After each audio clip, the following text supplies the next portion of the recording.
The dopamine system is part of the brain's reward and motivational system. And that means that women are kind of classically considered to be more sensitive to rewarding stimuli, especially during phases of our cycle where estrogens might be higher. So women who have taken birth control pills for longer in their lives consistently perform better. And you still see tons of experiments that are only done in males, and they'll say, oh, we didn't want to use females because they're variable, because they have estrous cycles. We deserve to be studied and to be incorporated in studies in all of our many phases of our lives so that we can have better knowledge of our bodies. If you've ever felt unmotivated, distracted, or stuck in a dopamine slump and wondered, is this my hormones or is it just me? This episode's for you. Today's guest is Dr. Emily Hills, who holds a PhD in behavioral neuroscience from the University of Texas at Austin and is currently a postdoc researcher in Dr. Andrea Gore's lab at UT Austin, where her work sits at the intersection of hormones, brain chemistry, and behavior.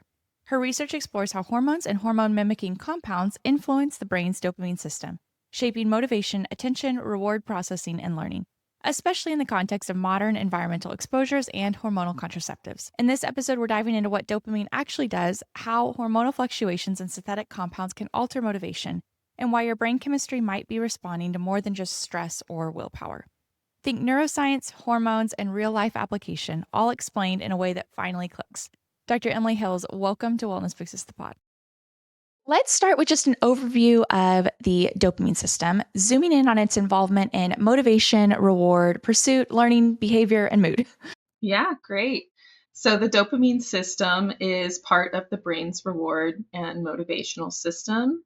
Dopamine neurons are primarily located in the midbrain, which is in the back of our brains, and they send projections throughout various regions of the brain, including the nucleus accumbens, striatum, and the prefrontal cortex. And dopamine does unique things in different regions of the brain. So in the nucleus accumbens, it's involved in processing primary rewards, and then that information is integrated by our prefrontal cortex, which is our executive control system to make decisions about when and how we seek rewards and exert control over how intensely we seek those rewards.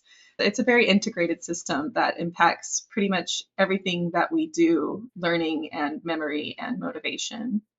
One thing I have been interested in is, of course, with an audience of primarily women, are there any differences in how the dopamine system affects the male brain compared to the female brain? Are there any sex differences that you guys have seen? I would say, in terms of its basic function, it does work the same way in males and females, but an important sex-specific effect about dopamine is that dopamine neurons are very estrogen sensitive, which means that when they're exposed to estrogens, they fire a lot more rapidly, they release more dopamine, and that means that women are kind of classically considered to be more sensitive to rewarding stimuli, especially during phases of our cycle where estrogens might be higher, or if we're taking estrogen replacement therapies or something like that.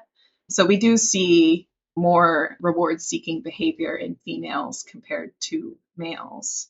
That's interesting because one of the things that caused me to search out someone like you who's researching this kind of thing and looking into hormonal effects on our dopamine system was my own experience, I guess, with my own body and my own tracking, and just noticing, especially in that like early phase of my cycle, after my period was over, I noticed, okay, I'm ready to go again. I'm back at it. Let's get, I was way more motivated, way more disciplined, way more goal driven in that phase. And I started realizing, I was like, oh, hang on, this is kind of happening cyclically. So you mentioned a little bit how estrogen and dopamine go hand in hand. Explain a little bit more about that, especially in regards to like the menstrual cycle and how different high hormone phases and low hormone phases affect our ability to be more goal driven or be more motivated or be more disciplined. Sure. So I study these things using rats, and rats have what is called an estrous cycle. It's very similar conceptually to the human menstrual cycle. And the main difference basically is that rats don't menstruate. They reabsorb their uterine lining of each cycle, and it only lasts 4 or 5 days, which is great for a research context because then you can study things in 4 or 5 days instead of over months and years. Right. But things that are pretty well accepted, I would say, at this point in science is that the estrous cycle influences how much females will seek out rewarding stimuli. So a rat that is in a high estrogen phase of its cycle will drink a lot more alcohol, or it will emit like pleasure calls more rapidly and intensely in response to what we would call like dopaminergic or stimulant drugs. That's what researchers use when we study reward. We use rewarding stimuli, and the most rewarding stimuli tend to be dopaminergic drugs like amphetamine or cocaine. And the estrous cycle will impact the way that females will seek out those rewards, how much they will consume them. When we talk about motivation, I think there's sort of two types of motivation. It would be essentially motivation in maybe a positive context, or motivation which could be maladaptive, compulsive reward seeking. Higher estrogen phases could be associated with compulsive behaviors, depending on a lot of factors going into that. When we talk about being more motivated or less motivated, or more disciplined or less disciplined, does any of that have to do with how much more dopamine is released, like a delta between our baseline and our peak, or our baseline and our valley? Like if we are someone who has, I guess, more estrogen in one of the different phases of our cycle, does that necessarily equate to, I guess, more dopamine released and more motivation? Or where our baseline is, does that go into play? Where if I am a naturally, like, if my dopamine levels are naturally a little higher and I happen to, have maybe a little bit more estrogen in a certain phase with that, like, I guess the delta between the two, does that play into it at all? I'm not very familiar with that kind of level of resolution, but I think it's interesting that you bring up the idea of sort of natural differences between people, because there's a huge amount of difference between individuals in terms of how much estrogen we release or the activity of our dopamine systems. That's why some people have ADHD and some people don't. Not for estrogen, but for dopamine and other neuromodulators like that. And I think that could go back to early life development. So maybe you are somebody who has been, through whatever reason, maybe just that's something that has emerged along your genetic line, or maybe in terms of endocrine disruptor exposure. But either way, maybe you're somebody who has higher estrogen levels during early life when the brain is developing. That could certainly lead to more, I guess I'll go with activity or sensitivity in the dopamine system, and that could certainly impact the way that you experience the world across a huge domain of areas, be it the way that you learn, how easy it is for you to pay attention to things, the motivation that you feel, your sensitivity to rewarding stimuli, and how well you can, we call this top-down control. So the prefrontal cortex exerts top-down control over the striatal tissues to stop you from engaging in maladaptive reward-seeking behaviors. That could be like overeating or drug abuse or anything like that. And then the alternative to that is bottom-up control, where it's like the dopamine system is taking control from the prefrontal cortex. And that's when you start getting into compulsive behaviors. And motivation in that context would be compulsive. So flipping gears a little bit to from the menstrual cycle to something like menopause. I know I told you I selfishly want more people to start thinking about that. And I know our hormones change in that period. And I know this might not directly correlate with your research, but what would you say for when we as women experience or go through the phase of menopause? How might you expect that to alter how our brains and our dopamine systems function? That's a great question. Again, based on research that has been performed in rodents, rats don't go through menopause. And so we use ovariectomy models to model menopause. This isn't research that I've done myself, but I'm pretty familiar with it because that's how we study when there are hormones and when there aren't hormones. In regard to reward, generally what you see in an overoptimized rat, and this is like pretty well corroborated in human data is that removal of endogenous estrogens, either via ovarectomy in a rodent model or in human women, impairs reward signaling processes. You'll see less motivation for reward. You'll also see a lot less behavior in general. And then moving out of the basic reward system into more complex cognitive behavior, a lot of women report brain fog during menopause, perimenopause period. And that's pretty well established to be due to reduced estrogen availability. You have this hormone that is very synaptically exciting. What it does is it stimulates a lot of activity in the brain, not just in the dopamine system, but across a lot of different types of neurons. And so when it's not there, it's a huge change to go through cognitively. And so I can't even think of an example that it wouldn't affect. Yeah, totally.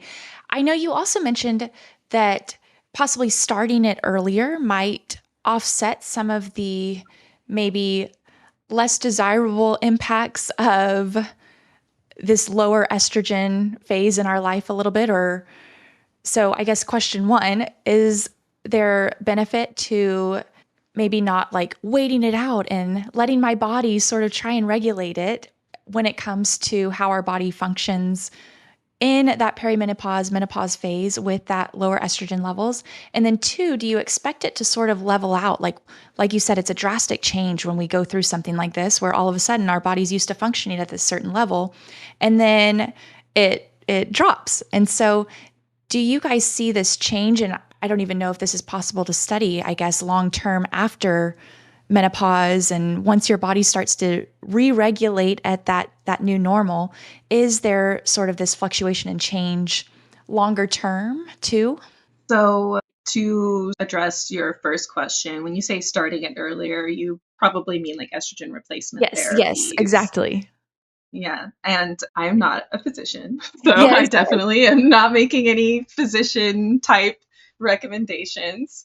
But there is certainly a pretty prevalent theory in the field called the lifetime estrogen exposure theory, which posits that taking hormonally active drugs that are meant to be hormonally active, not things that are not meant to be hormonally active, I'm sure we'll get into that a little bit later, can actually improve your long-term cognitive function. So women who have taken birth control pills for longer in their lives, or women who start estrogen replacement therapies earlier, consistently perform better on a host of cognitive tests and report better outcomes. In terms of when you should start, that's definitely a conversation to have with your physician. And hopefully there's a physician that's versed in that field, somebody who really does have expertise in women's health would be who I would want to talk to.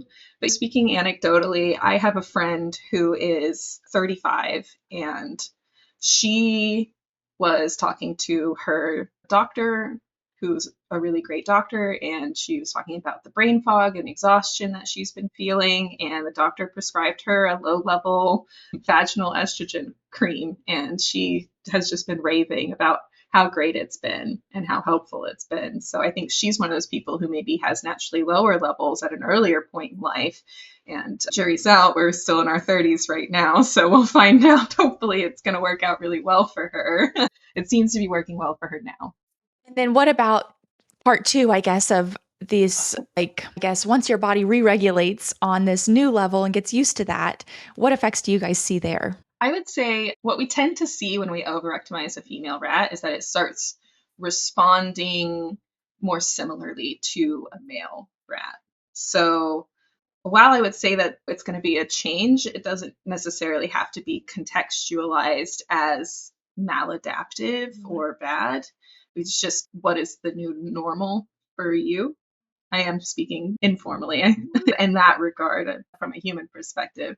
But from an animal perspective, that is what we tend to see is like when we measure female rats in low hormone phases or we overectomize them, we tend to see them performing at levels that males perform. So a female could be up higher in terms of their cognitive flexibility or motivation, and then we overectomize them, and then they are a little lower, but they're not below the male population. They're just lower than they were when they were in the high estrogen phases. Comparatively, like before and after for that same rat or individual. That's hard to say because usually we do it between groups. So I Okay, haven't, okay.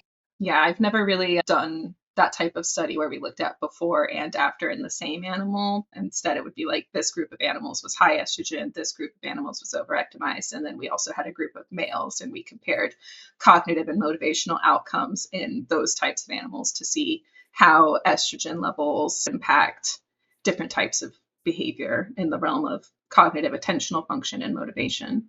You also, I know a lot of your research focuses on hormonal contraceptives specifically, and we kind of skipped over that part, but I definitely want to cover that as well too. So, what role do hormonal contraceptives play specifically for like younger women, 20s, 30s, those who might be on a hormonal contraceptive? What role do those play within our brains as it relates to the dopamine system?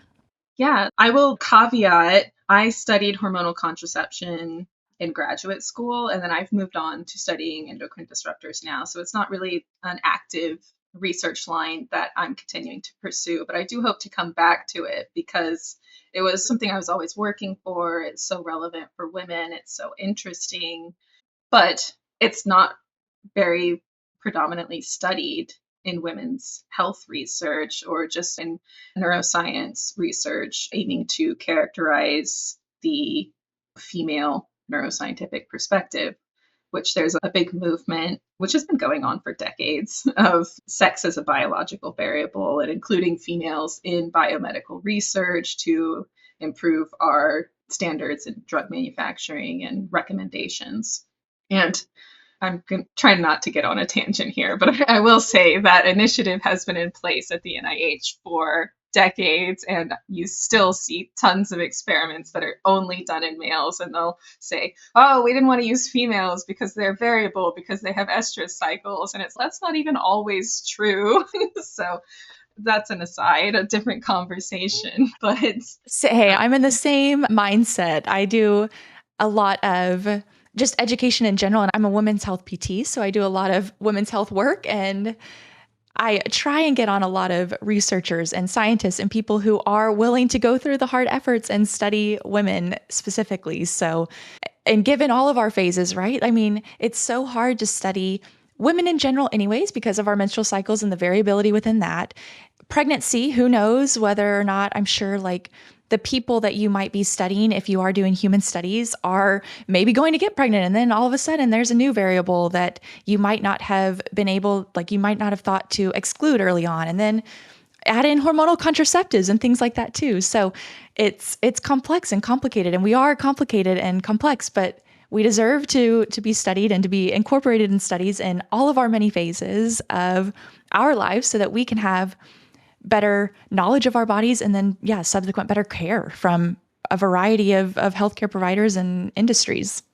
yeah, I definitely have a lot of thoughts about this specifically that I won't go into too much. But I will say so part of the thing is like you have the variation of hormones over the cycle. So if you have an experimental group, a lot of the reasons that females get excluded from research is because they're so variable, quote unquote, because of their cycle. But if you have a well powered experiment, you could take an animal experiment, let's say, you have enough animals in it, then that creates an average, and that would be your female average from across all phases of the cycle. So I think it's a cop out, personally, in terms of. I think there's nothing wrong with focusing on one sex for a research question, but I think if the only reason that you're doing that is because you don't want to quote, deal with including the other sex, then I don't think that's a great reason to do it. But we'll get back to hormonal contraception because that's what we're talking about right now. So you were asking me about motivation, the dopamine system, contraceptives. The thing with hormonal contraception is that there's not a lot of preclinical or even human epidemiological data about its effects outside of the reproductive ones that it's used for. And in the last, I would say, maybe 10 years, realistically, like 5 years, there have been a lot more researchers studying hormonal contraception. There's someone I know named Jessie Lacasse who is really spearheading the neurobehavioral research in hormonal contraceptive use, who's so impressive and doing a bunch of stuff. And we collaborated a little bit to write a review of like how to study these synthetic hormones in animal models. But I wanted to study it specifically because I was previously studying just the general estrous cycle phases and how they contribute to how females learn. And what I was studying was how the female brain represents context.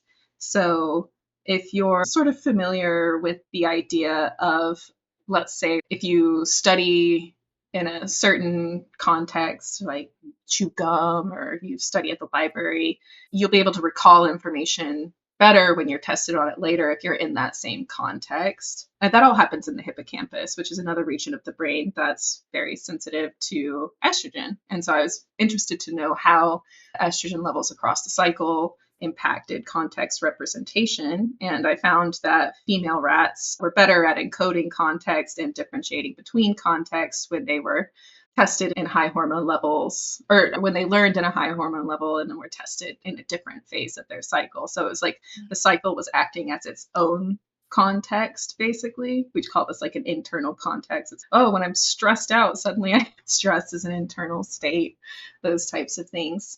And so I started thinking about hormonal contraception as this internal context that we put ourselves in for long periods of time.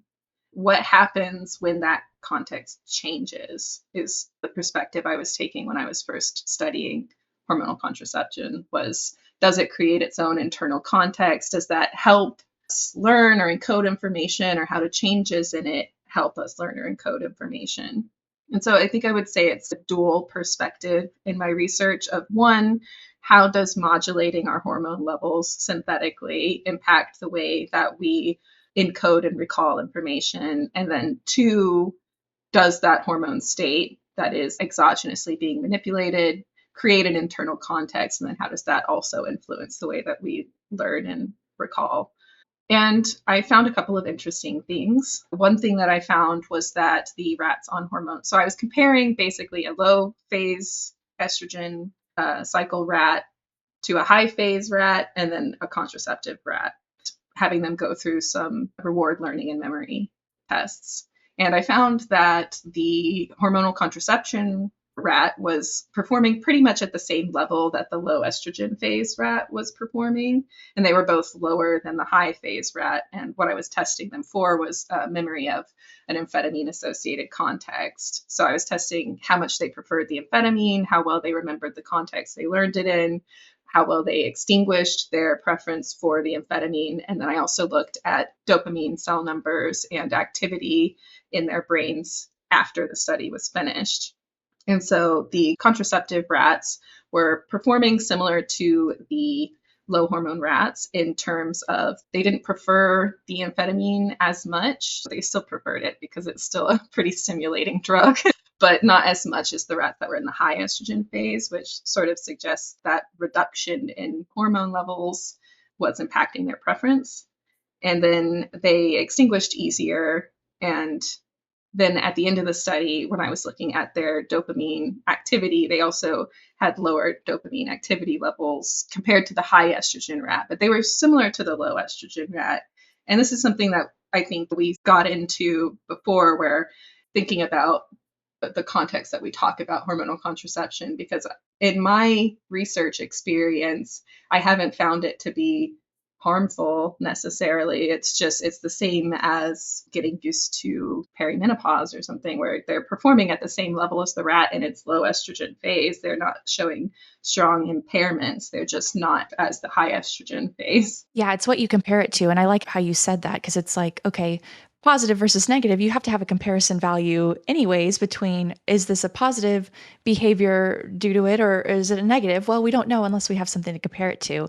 And I also like how you corrected me as we were just kind of talking before about how initially we can think of hormonal contraceptives and their effect on the dopamine system as maybe a my words, not yours, negative thing. And you had said and corrected me saying, it just depends on the context that we talk about it in, where if we're talking about how we can lower some of the pursuit or goal driven behaviors in someone who has more maladaptive behaviors, like possibly an addiction or things like that is a great context for that. So I like how you phrase different things to let us know it's not a good or bad thing. It's just how our bodies are functioning in this new state or in this new context, whether or not we are on hormonal contraceptives or not, or whether we are on estrogen replacement therapy or not. Yeah, I really had a great conversation with Dr. Andrea Gore, who is my mentor here at UT Austin. When I was first joining her lab, I was telling her I kind of want to continue studying hormonal contraception in the lab, and she wasn't discouraging me from doing it, but she did say something to me that has stuck with me very strongly ever since. This is a politically charged field in some ways, and if you frame your research, like a lot of people when they do research, like, here's the problem, this is a problem, this is bad. And we live in a climate where there are parties who are interested in skewing the things that you say to say, okay, maybe if hormonal contraception is so bad that we shouldn't have it, which is probably not great. Or at least that's not the stance that I take. And then also talking, when you were talking about substance use, like that was actually a huge motivation for me in studying it, because I was really interested in how contraceptives would impact successful substance abuse treatment, with the idea being that if you are somebody who has like a substance use disorder, and maybe you are or are not on hormonal contraception at the time that you developed this disorder, how would changes in your contraception availability during treatment, and then later when you finish treatment and go back into the world, how might that impact your likelihood of having a long-term successful outcome with substance abuse disorder? Thinking from the perspective that maybe when you go for treatment, you might not have it available anymore, or maybe it becomes available and that creates a new internal context for you that changes your treatment outcomes. And then if you go back out into the world and whatever that availability is goes back to how it used to be, that could even act as like an internal trigger for relapse. Totally. And thinking of it not as like just in the context of birth control, but also it affects a lot of other systems positively within our bodies too. And I'm saying this now, and I don't have the research to back it up, but I have been told that a decreased risk of a certain type of cancer, and I'm forgetting the type of cancer, but a reproductive cancer, and having hormonal contraceptives earlier on can reduce your risk for that kind of thing. So just thinking of it not always in the context of what we are told, I guess it's for, and thinking of it, like you said, for other ways to help people that are struggling with other types of things, because estrogen does affect a lot of systems within our body, just like dopamine does. And if dopamine and estrogen are related, how can we use the two to help people in other ways? So I love that you were looking into that. Yeah, I would say my career is defined by thinking about things outside of the way that we were like educated early on to think about them. So I think of estrogen not as a reproductive hormone, but as a neuromodulator. And I think of it as an internal context. And I think of it as something that drives development, or thinking of hormonal contraception outside of their efficacy for birth control, but also in the brain, really, and beyond in terms of behavior. But yeah, that positive spin is, I think, part of the misconception around birth control use. I would say right now there's a big conversation around endocrine disruptors. And so I think the natural progression of thought is, oh, if you take something that impacts your hormone levels, that has to be bad, right? But endocrine disruptors are not pharmaceutical. They're not designed to do that. And like, you wouldn't take hormonal contraception when you're actively pregnant. That would be a bad time to do it. But women who take them, I think about 10% of women who take hormonal contraception report sort of mood disorders, but also a very appreciable number of women report improved mood and various outcomes. I'm going to focus on mood because that's the one I've read the most about. So they're certainly helpful for people, and that's all down to individual differences and finding the right type of contraception for you. And maybe there isn't one for some people. It might be better not to use it.